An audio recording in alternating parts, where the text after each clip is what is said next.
Halo, jumpa lagi dengan saya Herniwati Hia di The City Light Purwokerto Online Experience kita hari ini.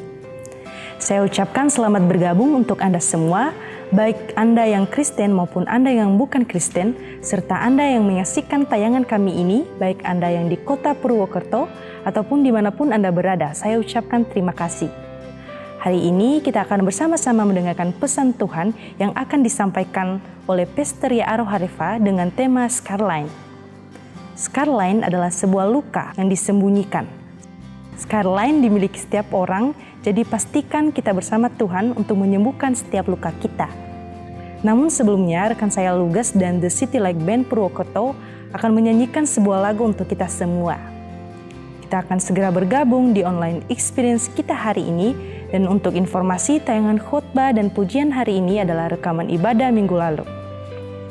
Jangan kemana-mana dulu ya, tetap stay di channel ini. Tuhan memberkati kita semua. Mungkin beberapa dari kita yang datang ke tempat ini, ada yang datang dengan bawa luka, perasaan gagal, kecewa, atau bahkan sakit hati. Tapi saat ini kita mau sama-sama mengingat, kita mau sama-sama deklarasikan bahwa kita punya Allah yang adalah penolong yang setia, yang hanya di dalam Dia segala perkara dapat kita tanggung. Kita mau sama-sama nyanyikan pujian ini.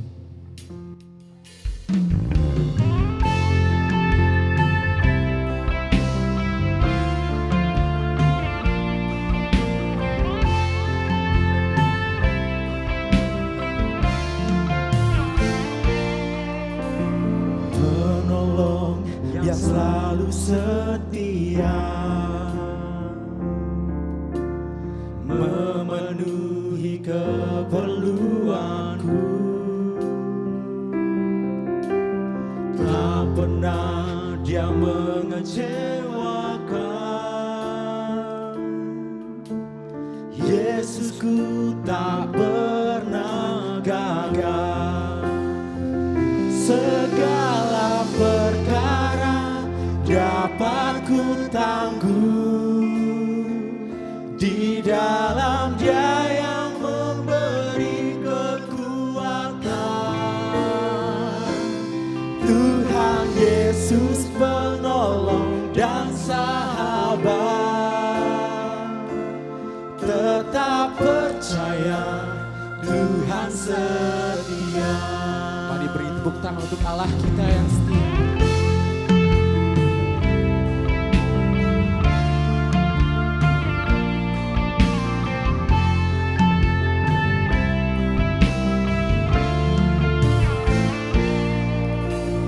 Penolong yang selalu setia, memenuhi keperluanku. Ya Allah yang tidak pernah meninggalkan kita, Tak pernah Dia mengecewakan. dialah Yesus yang tak pernah gagal. Yesusku Mari kita mau bangkit berdiri bersama, kita nyatakan segala perkara dapat ku tanggung di dalam Dia yang memberi kekuatan. Tuhan Yesus penolong dan sahabat, percaya Tuhan setia. Segala perkara dapat ku tanggung di dalam Dia yang memberi kekuatan. Tuhan Yesus penolong sahabatku, percaya Tuhan setia. mari semua yang punya doa, mari semua yang punya kerinduan, kita mau sama-sama datang kepadanya. Kalau kita percaya Dialah Allah, Dialah Allah yang setia bagi kita, Dia Allah yang tidak pernah meninggalkan kita. Dan hanya di dalam Dia segala perkara dapat kita tanggung. Semua yang percaya nyatakan. Segala perkara dapat ku tanggung di dalam Dia yang memberi kekuatan. Tuhan Yesus penolong dan sahabat. Tetap percaya Tuhan setia. Tetap percaya Tuhan setia. Tetap percaya Tuhan setia.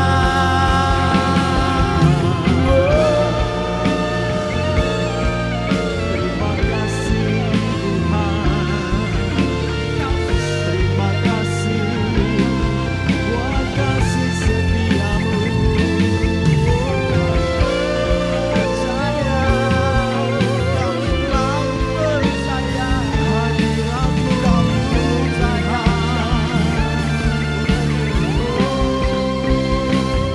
Aku percaya janjimu ya dan amin.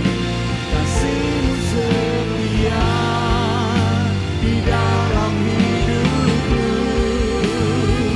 Aku percaya anugerahmu besar, lebih dari semua yang dapat kupinta.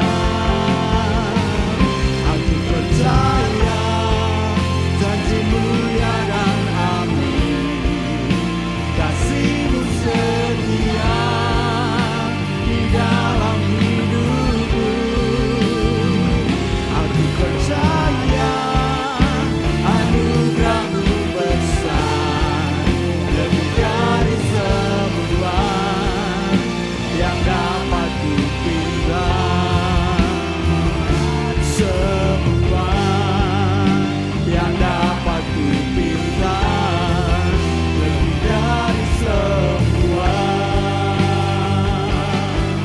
yang dapat kupinta.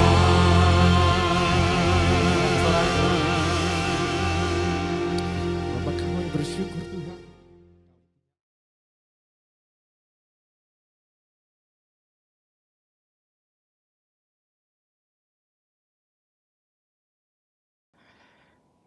Selamat sore Bapak Ibu Saudara sekalian.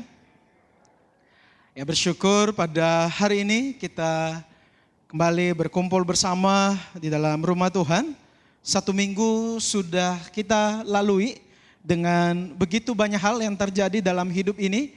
Dan puji Tuhan jika kita semua bisa meresponi panggilan Tuhan untuk datang beribadah kepadanya pada sore hari ini. Dan terima kasih untuk kedatangan kita semua. Bapak Ibu, saya mau nanya nih ya, di awal khotbah saya nih, kira-kira ada gak sih di antara kita yang suka mendengar cerita teman kita tentang kegagalannya? Setiap ketemu ceritanya kegagalannya mulu gitu. Ada yang suka dengerin dia dengan tabah gitu. Jarang ya, jarang di antara kita yang suka mendengar kisah kegagalan orang lain. Tapi kita itu pada umumnya cenderung lebih suka mendengar kisah-kisah tentang kesuksesannya. Kita akan terkagum-kagum ketika kita melihat bagaimana dia begitu sukses sekarang ini dan itu menginspirasi kita. Wah, saya pengen seperti dia nih. Bahkan nih saya sendiri juga kalau baca Alkitab kemudian nemu tokoh-tokoh yang hebat luar biasa, dalam hati saya bilang nih, aduh pengen seperti dia nih. Pengen punya iman yang luar biasa seperti dia. Bahkan ada lagu gitu ya, berikan saya iman seperti Daniel di gua singa. Gitu. Nah jadi ingin seperti mereka karena melihat wah mereka ini luar biasa, mereka ini sukses dan lain sebagainya. Nah, jadi kita punya kecenderungan untuk mau mendengarkan kesuksesan orang lain. Nah misalnya nih ya, salah satu wanita di dunia ini yang menginspirasi banyak orang, khususnya para wanita, yaitu seorang wanita yang bernama Oprah Winfrey. Nah, mungkin pernah mendengar namanya, dia ini adalah seorang wanita yang luar biasa, bangsa Amerika berkulit hitam. Dia punya show, The Oprah Winfrey Show, selama 25 tahun siarannya ini berjalan dengan luar biasa. Dan itu menambah puing-puing kekayaan dari perempuan ini. Akhirnya dia menjadi salah satu dari sedikit banyak wanita yang kaya raya di dunia ini. Dia juga adalah salah satu wanita yang paling berpengaruh di dunia saat ini. Dan banyak menginspirasi banyak orang, khususnya para wanita untuk menjadi orang yang berpengaruh di dunia ini. Nah, kemudian mungkin dulu Bapak Ibu waktu masih muda ada penyanyi favoritnya yaitu Britney Spears. Ya. Nah, dia ini dijuluki sebagai the princess of pop. Gitu. Jadi dia bukan ratunya tapi dia princessnya gitu. Nah, dia menjadi ikon dari pop pada saat itu. Banyak menginspirasi orang juga, khususnya para perempuan untuk berani mengekspresikan diri mereka. Dan pada saat itu dia adalah salah satu remaja ya, di antara sedikit remaja pada saat itu yang bisa kaya raya pada saat itu. Nah, jadi dia menginspirasi banyak orang. Nah, kalau di dalam Alkitab Bapak Ibu, salah satu yang saya suka adalah tokoh yang bernama Yabes. Nah, Yabes ini terkenal dengan doanya yang dijawab oleh Tuhan. Nah, kata-kata doa dari Yabes ini banyak dijadikan lagu oleh orang-orang Kristen Bapak Ibu. Misalnya salah satunya itu, kiranya Engkau memberkati aku berlimpah-limpah dan memperluas daerahku. Bapak Ibu suka dengan lagu ini? Suka ya? Saya juga suka Bapak Ibu ya, karena saya pengen hidupnya seperti si Yabes ini diberkati oleh Tuhan. Daerahnya diperluas oleh Tuhan, Tuhan menyertai dia dan melindungi dia. Nah, jadi mungkin kita juga suka dengan lagu ini ya, jadi salah satu playlist andalan kita, doa daripada Yabes ini. Nah, ini hanya beberapa contoh Bapak Ibu, mungkin kita punya tokoh lain yang menginspirasi kita, kita kagum dan kita ingin menjadi seperti mereka. Tapi Bapak Ibu, menariknya adalah bahwa tokoh-tokoh yang inspiratif ini di balik kesuksesan mereka yang terlihat luar biasa, ternyata mereka juga menyimpan luka yang itu mereka bawa sampai, bahkan ada yang membawanya sampai tua bekas luka tersebut. Tadi saya menyebut Oprah Winfrey ya, meskipun saat ini dia terlihat sebagai wanita yang kaya raya, berpengaruh pada saat ini, tetapi ternyata dia juga menyimpan luka yang luar biasa. Dia lahir dari seorang ibu yang masih remaja pada saat itu. Jadi jarak usianya dengan ibunya cuma belasan aja. Jadi bisa bayangin bagaimana seorang remaja kemudian melahirkan dan merawat bayinya. Dia juga dibesarkan di dalam garis kemiskinan bersama dengan neneknya yang mendidiknya dengan keras. Dan sayang sekali dia juga mengalami pelecehan. Di usianya yang masih remaja pada saat itu, dia mengalami pelecehan dari orang-orang terdekatnya pada saat itu. Ditambah pada saat itu di Amerika rasis itu luar biasa. Orang-orang yang berkulit hitam dijadikan budak oleh orang Amerika lainnya pada saat itu. Dan Oprah Winfrey yang terlihat luar biasa saat ini, ternyata dia memiliki cerita hidup yang juga cukup menyedihkan. Misalnya lagi Britney Spears tadi Bapak Ibu. Ternyata Britney Spears ini di luar dari kesuksesannya ya. Dia bisa menghibur orang-orang dengan performance-nya yang luar biasa. Tetapi ternyata dia juga menyimpan kepedihan hidup. Dia dieksploitasi oleh orang tuanya. Dan kemudian dia sempat depresi ya. Dan salah satu yang terjadi belakangan ini adalah ternyata Britney Spears ini meskipun dia sudah berumur ya, sudah hampir 50 tahun lebih, tetapi dia itu tidak boleh mengambil keputusan sendiri. Jadi mau menikah, mau beli tanah pun dia tidak boleh mengambil keputusan sendiri. Harus orang tuanya yang mengambil keputusan itu. Itu ada hukumnya di Amerika sana. Dan sampai 2005 ini si Britney Spears itu masih berada di bawah hukum tersebut. Dan akhirnya kemudian dia berhasil naik banding, kemudian disidang dan kemudian akhirnya dia menang. Dia dinyatakan bebas dari kekangan orang tuanya. Sehingga sebagai orang dewasa dia punya hak untuk bisa mengambil keputusan sendiri di dalam hidupnya. Nah, ternyata seorang yang terlihat luar biasa menghibur orang dengan suaranya, dengan penampilannya, ternyata juga menyimpan banyak luka di dalam hidupnya Bapak Ibu. Nah, Yabes yang kita suka lagunya, tapi mungkin kita belum familiar dengan ceritanya Bapak Ibu, dengan kisahnya. Nah, kisahnya ini tercatat di dalam 1 Tawarikh 4 ayat 9 sampai ayatnya yang ke-10. 2 ayat saja catatan tentang Yabes ini tertulis di dalam Alkitab. Nah, saya ajak kita untuk membaca ayat ini Bapak Ibu. Ini adalah tafsiran saya sendiri, jadi tidak ada di tempat lain, VIP khusus untuk TCL Purwokerto ya. Nah, jadi kalau sedikit berbeda, nah ini memang khusus untuk TCL Purwokerto. Nah, jadi kita baca bersama-sama ya Bapak Ibu. 1, 2, 3.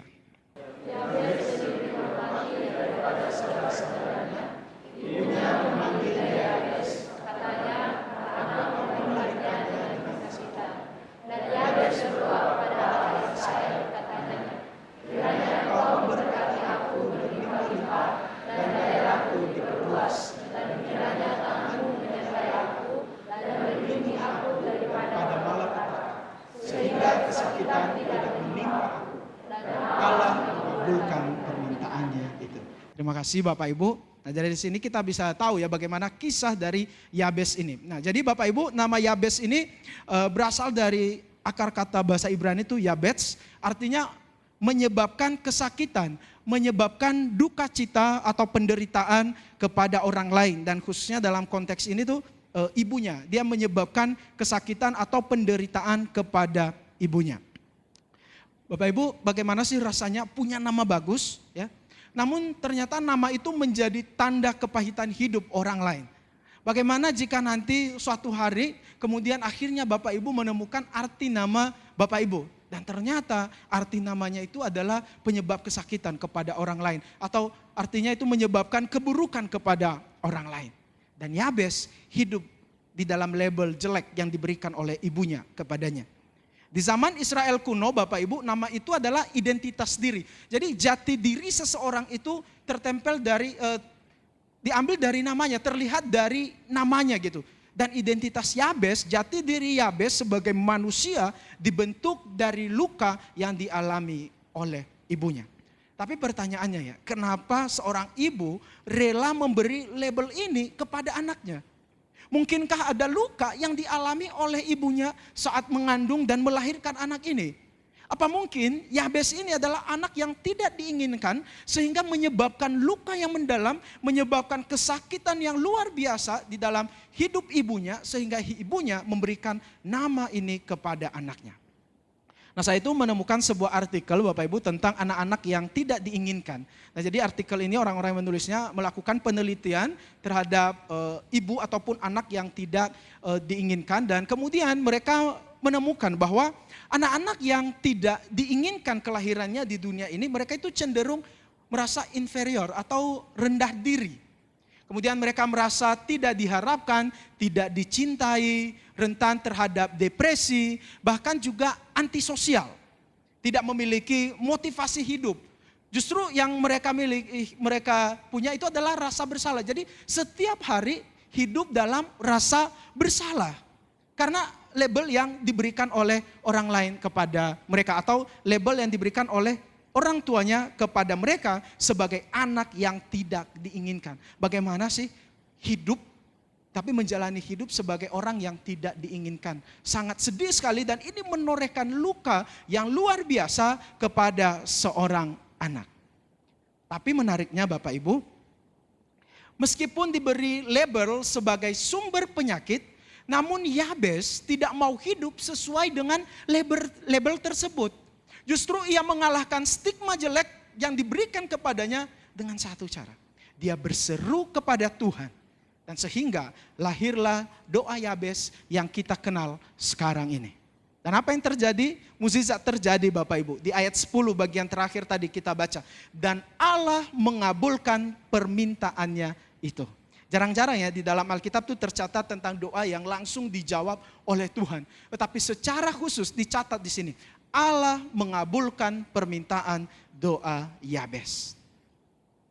Plot twist terjadi di akhir kisah kehidupan Yabes Bapak Ibu. Dari kesakitan kepada kehormatan. Dia lebih dihormati dibandingkan dengan saudara-saudaranya. Yang mungkin mereka diinginkan lahir di dunia ini. Yang mungkin memiliki nama yang lebih keren dibanding dia. Tetapi firman Tuhan mencatat bahwa Yabes lebih dihormati dibandingkan saudara-saudaranya. Luka yang dialami oleh Yabes tidak berhenti sebagai tanda kesakitan Bapak Ibu. Tapi justru berakhir pada kehormatan, berakhir pada kemuliaan. Nah jadi kalau Bapak Ibu mau ngasih nama anaknya Yabes ke anaknya ya tidak apa-apa. Justru sekarang artinya menjadi bagus. Yaitu orang yang hidupnya dihormati oleh Tuhan. Bapak Ibu tidak sedikit ya di antara kita yang tumbuh di tengah luka seperti ini. Seperti yang dialami oleh tokoh-tokoh yang saya ceritakan tadi. Baik itu karena penolakan, karena kegagalan, karena kehilangan. Dan luka-luka ini sering sekali meninggalkan jejak. Ada scar-nya, ada bekas lukanya. Dan scar ini atau bekas luka ini yang ternyata tidak mudah dihadapi oleh setiap orang yang memilikinya. Tapi faktanya Bapak Ibu dan sekaligus yang menjadi kabar baiknya adalah yang pertama bahwa ternyata semua orang memiliki luka. Scar lain itu dimiliki oleh semua orang. Jadi kita tidak sendirian Bapak Ibu. Bapak Ibu kalau kita melihat tubuh kita ya mungkin ada banyak bekas luka ya. Kalau saya botak nih kepala saya nih banyak banget pitak-pitaknya tuh. Bekas jatuh dari sepeda waktu kecil, bekas jatuh dari pohon mangga milik tetangga tapi ya jadi makanya jatuh tuh. Mungkin kita juga ada bekas-bekas luka yang kita miliki di kepala kita, di tubuh kita, ataupun ada yang pernah operasi, misalnya kemudian ada tanda atau bekas luka dari operasi tersebut. Nah ini adalah tanda yang terlihat Bapak Ibu. Tapi kita juga memiliki luka yang tidak terlihat oleh mata. Luka karena ditolak, luka karena kehilangan, luka karena kegagalan, luka karena ditinggalkan, disalahpahami, dan luka-luka yang lain. Kalau di dalam Alkitab, ternyata saya menemukan bahwa ternyata mereka orang-orang yang dipakai Tuhan dengan luar biasa yang dicatat di dalam kitab suci kita, ternyata mereka juga memiliki scar lainnya Bapak Ibu. Mereka memiliki luka-luka yang harus mereka hadapi. Misalnya Yusuf ya. Yusuf itu kan ditolak oleh saudara-saudaranya. Bagaimana sih Bapak Ibu lahir di dunia ini, kemudian menjalani hari-hari, tetapi ternyata saudara-saudara yang tinggal serumah, bahkan mungkin ada yang sekamar dengan dia, tidak senang dengan dia. Justru dibenci, ditolak. Dari diantara saudara-saudaranya yang lain, dia yang paling dibenci. Kemudian dia dijual oleh saudara-saudaranya. Gimana sih rasanya kamu dijual sama saudara sendiri? Pedih banget ya. Punya teman di penjara, udah dibantu, temannya malah lupain dia. Nggak mudah. Daud, seorang raja yang luar biasa. Tapi sama dengan Yusuf, dia juga tidak disenangi oleh saudara-saudaranya. Dia direndahkan oleh saudara-saudaranya. Bahkan dia juga dikejar-kejar ya sama Saul pada saat itu untuk dibunuh. Daud pernah jatuh dalam dosa, dia pernah mengalami kegagalan moral. Hana, ibunya Samuel. Pada saat itu dia masih belum memiliki anak dan pasti sosial masyarakat pada saat itu merendahkan dia. Sehingga dia harus hidup dalam rasa malu dan tekanan sosial. Walaupun pada akhirnya nanti Tuhan menganugerahkan seorang anak kepadanya. Tapi dia sempat hidup di dalam luka, hidup di dalam rasa malu dan tekanan sosial pada saat itu. Mungkin kita pernah nonton film Narnia ya. Nah, ternyata penulisnya itu ya Bapak Ibu C.S. Lewis, hidupnya juga sebenarnya tidak berjalan dengan mulus gitu. Tetapi dia itu dibesarkan oleh ayahnya saja karena ibunya sudah meninggal sejak kecil. Dia tumbuh sebagai anak yang tanpa merasakan kasih sayang dari seorang ibu.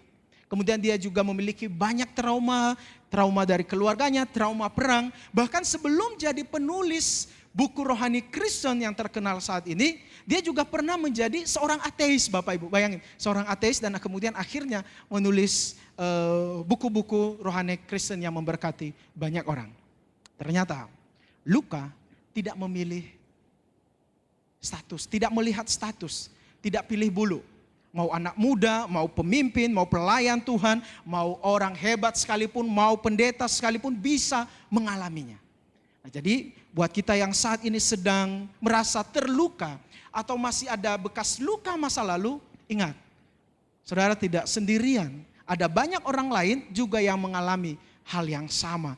Jadi ketika kita merasakan luka itu jangan pernah merasa aneh karena terluka. Saya aneh, enggak.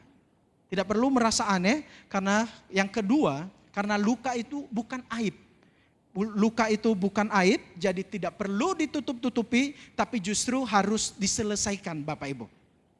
Mari kita coba jujur sejenak ya Bapak Ibu. Siapa di antara kita yang pernah berpikir bahwa luka yang saya alami itu harus disembunyikan?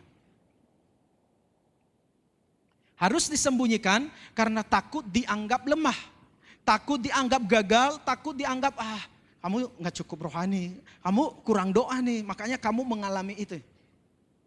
Nah jadi lebih baik semua luka-luka batin yang ada di dalam hidup saya ini saya sembunyikan rapat-rapat supaya saya tidak dianggap kurang rohani, kurang berdoa, supaya saya tidak dianggap lemah oleh orang lain.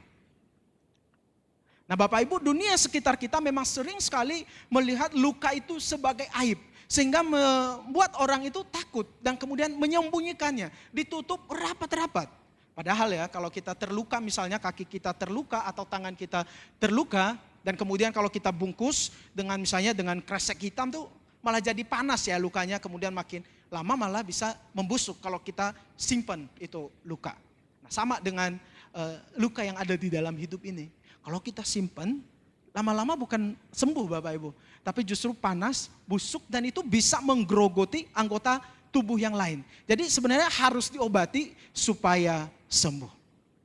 Nah, ada seorang hamba Tuhan atau bapak gereja yang bernama Agustinus, dia pernah mengatakan seperti ini, Tuhan Yesus menanggung luka kita supaya luka-luka itu membawa pemulihan. Dan dalam penderitaannya terdapat kekuatan kemenangan untuk kita. Luka itu bukan ujung dari penderitaan, tetapi awal dari keselamatan. Artinya begini Bapak, bahwa kita tahu ya, Tuhan Yesus itu terluka di atas kayu salib. Dan bukan hanya itu saja luka sebenarnya yang dialami oleh Tuhan Yesus. Artinya begini, Tuhan Yesus tidak alergi dengan luka.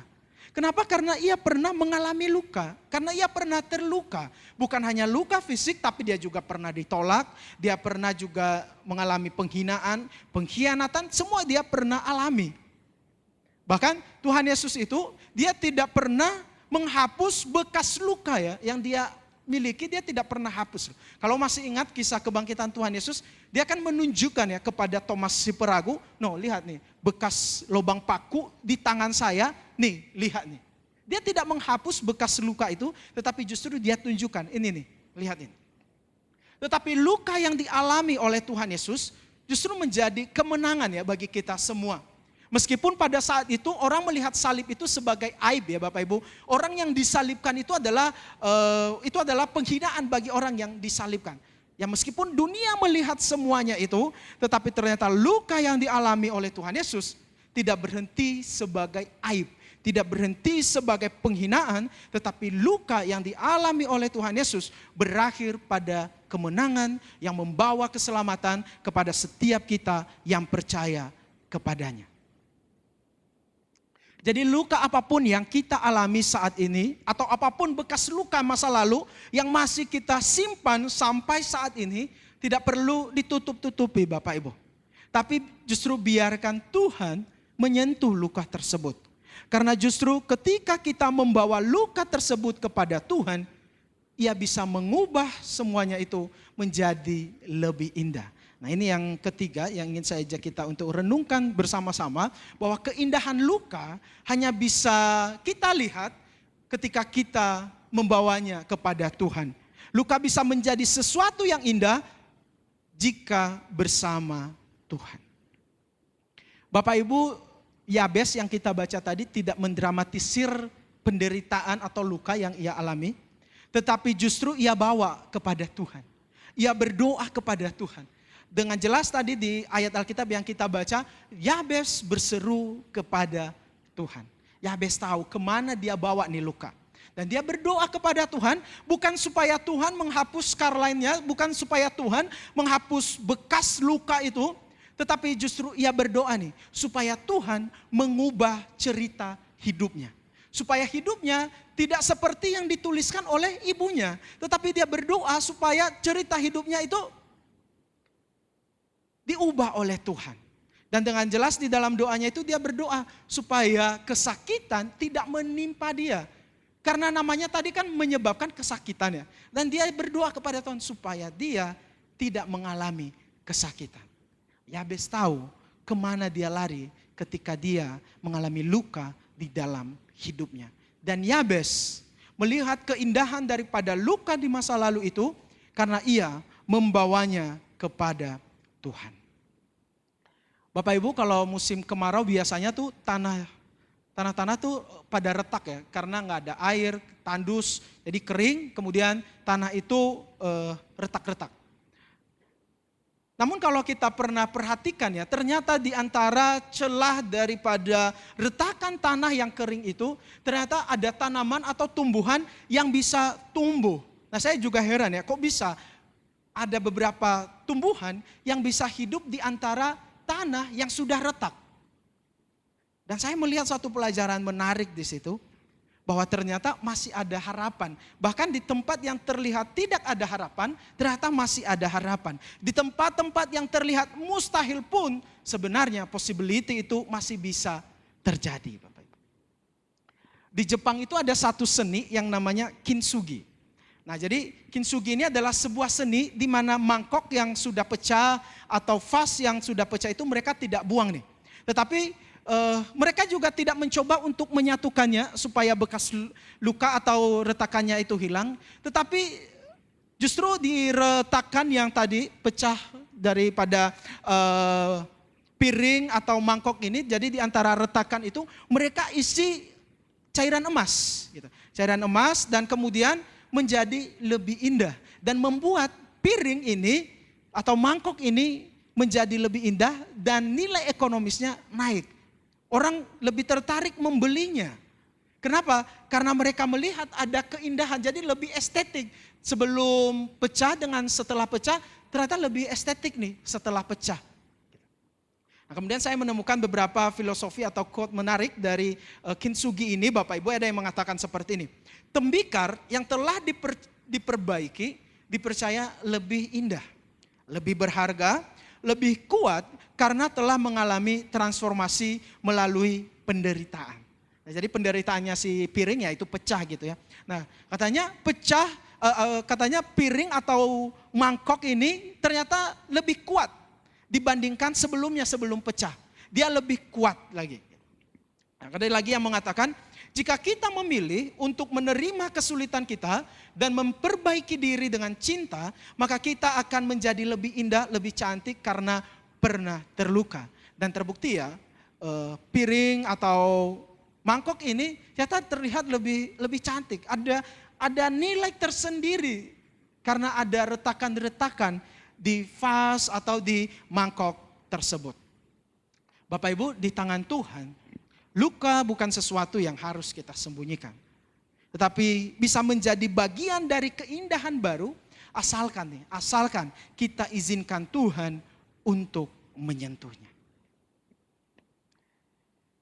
Seorang bapak gereja yang bernama Gregorius, dia pernah mengatakan satu kalimat yang menarik bagi saya. Luka-luka manusia bukanlah kutukan abadi, melainkan kesempatan bagi anugerah ilahi untuk turun. Dan kemudian mengubah duka menjadi sukacita, kelemahan menjadi kekuatan. Luka bukanlah akhir cerita hidup kita sebagai pengikut Tuhan Yesus. Tetapi justru di antara luka tersebut bisa menjadi jalan bagi anugerah Tuhan untuk bekerja. Seperti tadi retakan tanah itu, ada tanaman yang bisa tumbuh. Jalan tanaman itu tumbuh malah justru di antara retakan itu. Dan Gregorius Nyssa mengatakan ini adalah jalan bagi anugerah Tuhan untuk bekerja. Untuk mengubah kelemahan menjadi kekuatan, mengubah duka cita menjadi sukacita. Asalkan kita membawanya kepada Tuhan. Seperti juga firman Tuhan yang mengatakan di dalam Roma 8 ayat 28. Kita tahu sekarang bahwa Allah turut bekerja dalam segala sesuatu untuk mendatangkan kebaikan bagi setiap kita. Segala sesuatu, dalam segala sesuatu. Berarti kalau dalam segala sesuatu berarti termasuk luka. Termasuk ketika kita gagal. Termasuk momen-momen dalam hidup ini yang kita pikir kayaknya gak bisa lagi dah. Kayaknya gak ada harapan lagi deh. Kayaknya gak bisa sembuh lagi dah ini. Kayaknya gak bisa lagi deh. Ingat, Tuhan dapat bekerja di sana. Dalam segala sesuatu Allah turut bekerja untuk mendatangkan kebaikan bagi setiap kita. Asalkan kita bawa kepadanya. Tapi Bapak Ibu, banyak orang yang punya luka ya. Banyak orang punya scar lain dalam hidupnya. Tetapi tidak semua luka dapat menjadi beautiful scar juga Bapak Ibu. Tidak semua luka menjadi indah. Tapi tergantung bagaimana kita meresponinya. Amerika itu pernah digemparkan karena ada seorang wanita yang ditangkap karena menjadi pembunuh berantai. Nah, dia bernama Aileen Wuornos. Dia ini membunuh 7 orang pria pelanggannya. Nah, dia mengaku dia membunuh para pria ini karena ia merasa para pria-pria ini ingin menyerang dia. Sehingga ia harus menyerang mereka terlebih dahulu. Dan ada 7 orang pria yang nyawanya dihabisi oleh Aileen ini. Kemudian dia ditangkap, kemudian diusut dan ternyata Aileen ini adalah korban dari didikan orang tuanya. Jadi kemudian orang tuanya berpisah, dia dibesarkan oleh keluarganya dengan penuh kekerasan, dia mengalami pelecehan seksual, penolakan. Kemudian ayahnya dipenjara, bunuh diri di penjara, ibunya ninggalin dia masih kecil, ninggalin dia di jalanan, dia hidup di jalanan. Dan semua luka ini ternyata dia simpan. Semua luka itu bertumpuk-tumpuk dari keluarga, dari orang-orang yang ia temui dalam hidupnya, dari stigma-stigma masyarakat, semua ia simpan. Dan itu membentuk jati dirinya, membentuk dirinya sebagai orang yang tidak berharga, orang yang ditolak, orang yang tidak diinginkan, orang yang menyebabkan kekacauan di dalam keluarganya. Dan itu akhirnya membenarkan dia dalam bersikap.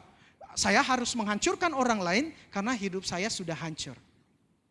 Bapak Ibu, luka yang tidak diresponi dengan bijak bisa menjadi luka yang akan terus menggerogoti hidup kita dan akhirnya membusuk. Bukan hanya lagi menjadi bagian dari identitas diri kita, tetapi bahkan nanti kita bisa mewariskannya kepada keturunan kita. Kita bisa mewariskan luka, kita bisa mewariskan kepahitan hidup itu kepada keturunan kita berikutnya. Orang lain kalau warisin sesuatu, ya warisin rumah, warisin mobil, harta benda, harta tidak bergerak, harta bergerak gitu ya. Ya masa kita mewariskan kepahitan hidup kepada anak-anak kita? Nah kalau bisa, dan bukan kalau bisa ya harusnya berhenti aja di kita gitu. Kalau ada luka yang masih kita bawa dari siapapun itu, ya sudah, biarkan berhenti di kita. Kalau misalnya kita merasa ada kutuk yang terus menyertai kita, biarkan kutuk itu berhenti di kita. Nggak usah diwariskan kepada anak-anak kita. Karena ada hal lain yang perlu kita wariskan. Hal-hal baik yang perlu kita wariskan kepada keturunan kita yang berikutnya. Jadi keindahan luka hanya akan bisa kita alami ketika kita membawanya kepada Tuhan Bapak Ibu. Jadi respon kita menentukan juga nih, bagaimana akhir dari luka tersebut. Berhenti sebagai kepahitan atau berakhir sebagai kemenangan. Ada seorang dokter yang tergila-gila dengan luka medis. Jadi dia akhirnya karena dia cukup berkontribusi dengan luka medis, akhirnya dia meraih banyak penghargaan. Nah dia ini bernama Dr. Paul Brand. Nah dia pernah mengatakan begini, rasa sakit dari luka justru menolong kita untuk waspada. Ketika kita merasa sakit itu memberikan sinyal tanda bahaya kepada kita. Sehingga kita mencari pertolongan atau menghindarinya. Nah jadi dia mengatakan kalau kita masih bisa merasa sakit itu artinya normal. Itu artinya kita tahu ada bahaya harus kita hindari atau kita mencari pertolongan. Kemudian di dalam catatan bukunya itu dia mengatakan, pasien yang tidak bisa merasakan sakit, misalnya nih sakit kusta atau sakit yang lain, justru mereka itu tidak bisa menghindari bahaya. Kenapa? Karena mereka tidak bisa merasakan sakit. Misalnya nih pasien yang tidak bisa merasakan sakit tuh berani pegang panci panas, karena dia tidak tahu gimana rasanya panas itu seperti apa. Sehingga kenapa pasien kusta itu ada tangannya yang jatuh-jatuh gitu, putus-putus karena dia tidak bisa merasakan sakit sehingga dia sembarangan pegang benda berkarat ya udah karena dia tidak tahu rasa sakit dari tetanus itu seperti apa.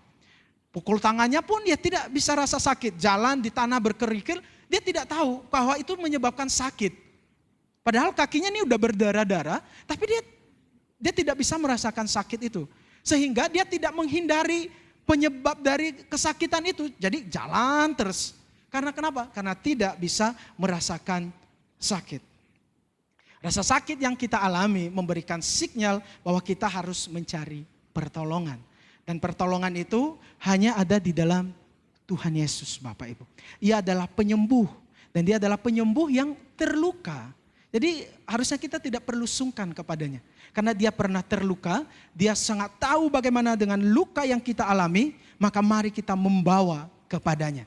Karena keindahan luka hanya akan terlihat ketika kita membawanya kepada Tuhan. Memohon pertolongan Tuhan untuk kita melewati luka yang kita miliki.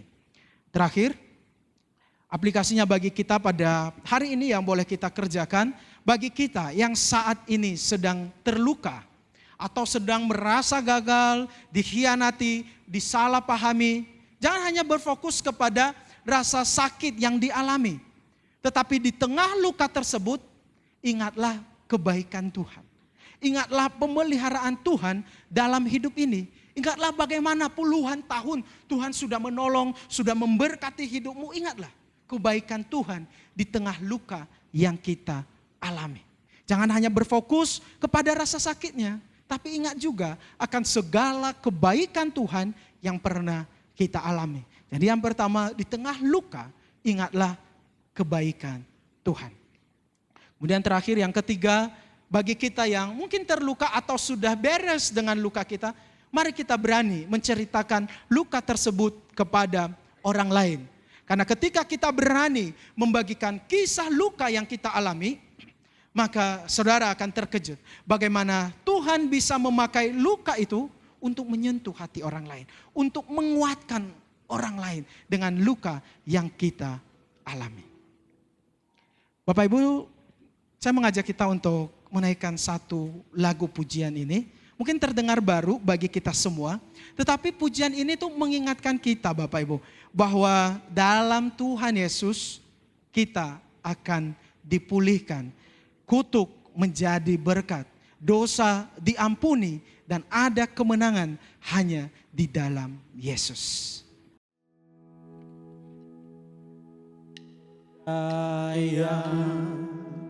Yang kuatkan terbelenggu, dia bebaskan, dia berkuasa. Kalahkan maut, dalam dia aku menang. Dalam nama Yesus, kutuk jadi berkat. Dalam nama Yesus, dosa diampuni. Dalam nama Yesus ada kemenangan. Dalam nama Yesus aku dipulihkan. Dalam nama Yesus. Mari kita berdiri Bapak Ibu. Kita menaikkan pujian ini dengan penuh keyakinan iman kita, bahwa di dalam Tuhan ada kebebasan, kutuk diubah jadi berkat. Berdaya, dia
kami bersyukur Tuhan.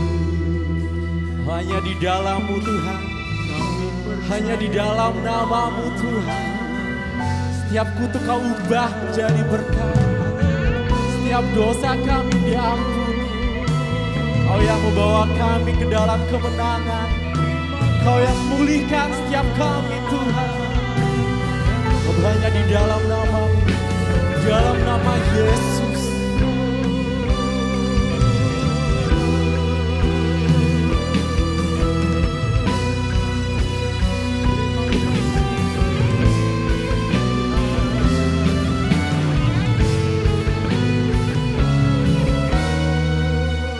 Dalam nama Yesus, kutuk jadi berkat. Dalam nama Yesus, dosa diampuni. Dalam nama Yesus, ada kemenangan. Dalam nama Yesus, aku dipulihkan. Dalam nama Yesus, dalam nama Yesus, kutuk jadi berkat. Dalam nama Yesus, dosa diampuni. Dalam nama Yesus, ada kemenangan. Dalam nama Yesus, aku dipulihkan. Dalam nama Yesus. Beri kemuliaan untuk Tuhan kita Bapak Ibu. Bahwa hanya dalam Dia kita dipulihkan. Hanya di dalam Tuhan Yesus saja kita mendapatkan kemenangan. Kutuk diubah menjadi berkat hanya di dalam tangan Tuhan. Ya Bapa, inilah kami anak-anak-Mu. Kasihanilah kami Tuhan. Dan tolonglah kami. Jika ada di antara kami yang saat ini sedang terluka, sedang menyimpan luka yang sudah lama ada di dalam hidup kami. Tolonglah kami untuk menyelesaikannya Tuhan. Tolonglah kami untuk membereskannya bersama dengan Tuhan. Dan biarlah Engkau memberikan kekuatan kepada kami untuk berani membawanya kepada Tuhan saja. Terima kasih Tuhan. Terima kasih, kami bersyukur memiliki Allah yang begitu mengasihi kami. Allah yang selalu memberkati dan menyertai setiap hidup kami. Terima kasih Tuhan. Inilah doa dan permohonan kami. Dalam nama Tuhan Yesus Kristus, Juru Selamat kami sudah berdoa. Amin.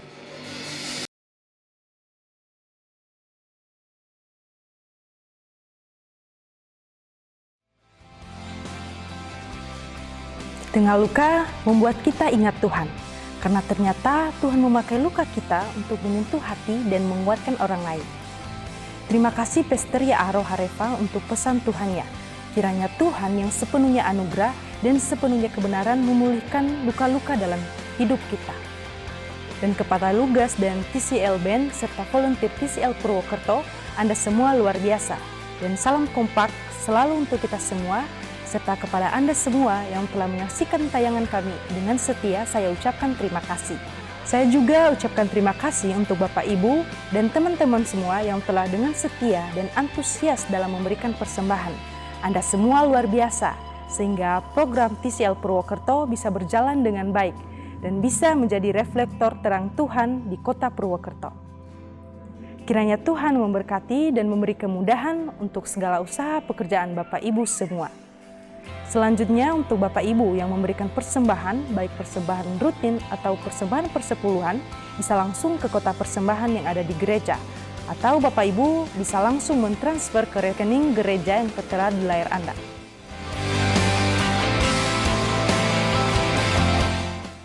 Saya Herniwati Hia, sampai jumpa di online experience kita Jumat depan.